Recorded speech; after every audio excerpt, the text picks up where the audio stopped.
founded in 1982, and it was myself and Jack Decker, who was an assistant coach to myself and Ollie.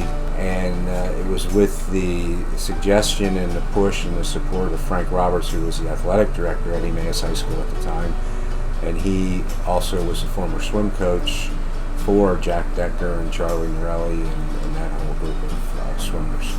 So the high school was embarking upon the building expansion of the high school, and we were getting a new pool. We were all excited. But we were told we would never be a time without water. It was important to the program. But then there came a time when they said, listen, you're going to be without a pool for 6 to 7 months. So at the same time, Millbrook was going through some transitions. The Ashbrooks were starting to pull back on the development, and the numbers weren't real strong for the club in the summer, this particular club, Millbrook Farms. So we sat down with Mike Jacobs, John Adams, who were board members at the time, and Byron Ashbrook, which then led to Bob Ashbrook, who was the real owner. Byron was his nephew who ran the company, and talked about us taking it over, and started out as a rental the first year until we could get our feet on the ground, because it all happened within 5 weeks. We found out we weren't going to have a pool, and we decided to take this over.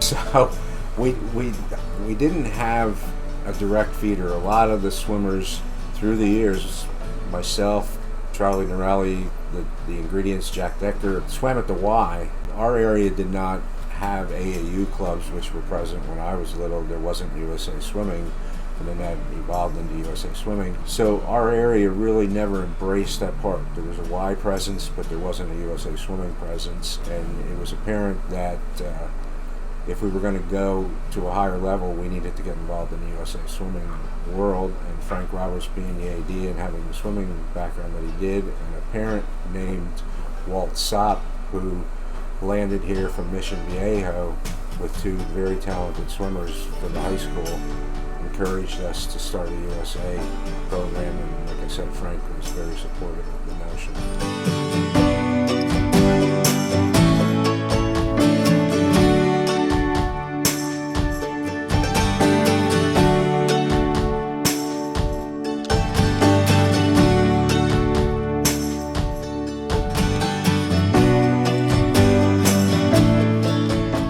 So I swam at the Allentown Y as a little swimmer, 7-year-old on up. Went on to swim at Deera for Dennis McGinley. Went on to swim at East Stroudsburg for Bill Livingood. All along knew that I probably was going to pursue a career in swimming. Landed my first teaching job at Central Columbia. Then I moved to Northampton as a boys coach there, and then Frank called me one day and said that they were going to be in need of a boys swimming coach next year. Would I be willing to sit down with him and the principal and discuss the possibilities? And that's how I wound up in EMAC, and then that evolved into EMAC.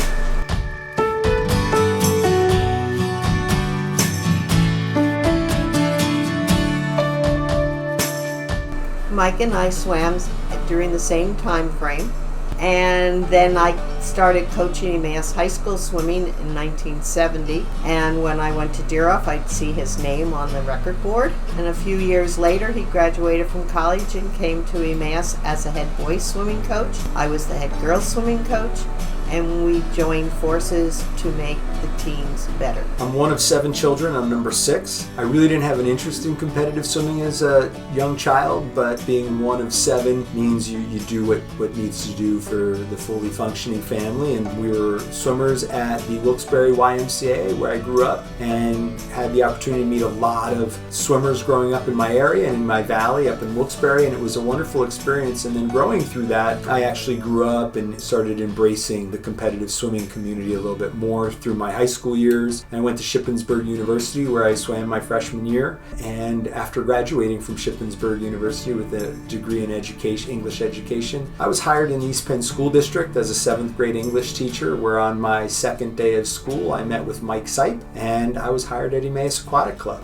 And ever since then, I've been embraced and thrown to the wolves in the competitive swimming world. I was a coach of many areas. I was the 8 and under coach, 10 and under coach for swimming lessons. As I started, my family got more involved in their activities. I had to stop coaching the swim team, but do more lessons where I could come and go in different hours, and didn't spend as much of my time. My role from day one at Emmaus Aquatic Club, I was the age group coach. And within a few weeks as being the age group coach, I was then named head age group coach. So by Christmas of '96, I was the head age group coach at Emmaus Aquatic Club. It offered me a lot of opportunities for Emmaus Aquatic Club, where Mike Sype really took an interest to make sure that I was learning all of the groups, all the levels, all the stages. He sent me to Colorado Springs and USA training centers and a variety of clinics over those years, because I kept expanding my role from 10-year-olds all the way up to 18-year-olds in college as I took on more responsibilities over the years as a senior level coach and beyond. After a few years, I then took over the realm as head senior group coach as well as the high school coach at that point in time, and those were my primary roles, as being the head senior group coach at that point in time as well as the head high school coach.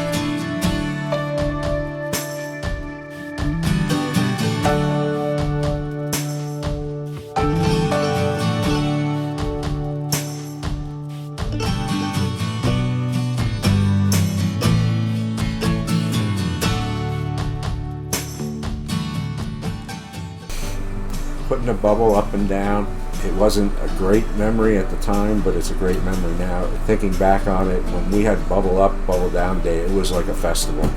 Every family involved in the program was here. People were throwing hot dogs on the grill. Everybody was running around, and it was a team effort. And you had to say 1, 2, 3, pull at the same time. Otherwise, the bubble went in the pool, and we were never getting it out. So it was a real community effort. That was probably one of my favorite. Working with my great friend Goody, John Goody Kuntz and Lynn Williams for all the years was awesome. We just had a relationship here, and then of course Jamie Platt came along, and Kip Hine and Penny with the lessons, and then that turned into Mary Kay. Just sat in this little room and had a good time most of the time. We had a bubble over the pool here at Millbrook, and one night the bubble started coming down. I also remember doing swimming lessons in the above ground pool that was heated, so the little tykes could enjoy warmer water, and the instructors didn't freeze, and we also had to wear wetsuits because we were in so many hours. Most of my memories are just the enjoyment with the kids, because I had taught kindergarten. I like kids, and I just enjoyed working with them, teaching them about water safety and getting them to be a strong enough swimmer so that if they ever got into trouble, they could help themselves, and thoroughly enjoyed watching them progress into competitive swimming, which was my favorite, a lifelong sport. I'm very lucky in that my first year at EMAC was just so crazy, in that we were in the last year of the high school pool. We were buying the property that we're presently on and purchasing a bubble to make this outdoor facility a year-round facility. So the number of memories that I have really are wide-ranging, from making this hive a wonderful age group experience where our young kids made this their home. We'd set up contests for the kids to do here, games to do with the kids here. One of my favorite things that we always did with our age group program was somewhere around once a month we would offer pizza and game Fridays for all the kids, and all the moms and dads were like, wait, I'm dropping my kid off for 3 hours at the pool, and you're just gonna have pizza and games for them, and we just pay you like $10. And we were like, yeah. And they were like, well, what do we do? And we're like, go out to dinner as moms and dads. And that was really cool, because the parents really then understood that we were trying to build a great community here at EMAC, and they trusted us with their kids. And on the flip side, the parents would go out and have a great night. So for me as coaches, we hung out and did a game night for the kids, and the parents loved it. And the memories that I have with Coach Kristen and Coach Brian and so many other coaches through the years when we did those Friday night fun nights with the kids where it was just games were great. Culturally here, that was great. We also did so many other things just as a community, from little fundraisers to actually going to meets as a team. There was nothing cooler than getting our age groupers, which really came from like Coach Kristen and Coach Brian and Coach Ollie and Coach Susan and all these great coaches we had back then, where we would take masses of our young kids to these meets and grow. And it was just so fun to build a community of kids who then grew up to be really awesome competitive swimmers for Emmaus Aquatic Club. So just to see us take this little club from nothing just here in Emmaus, owning our own property, making it year-round, and then making it the hub of all of our age group experience was just amazing when I think back at all the great things we did, and so much fun with the coaches just reminiscing about the fun stuff we did here.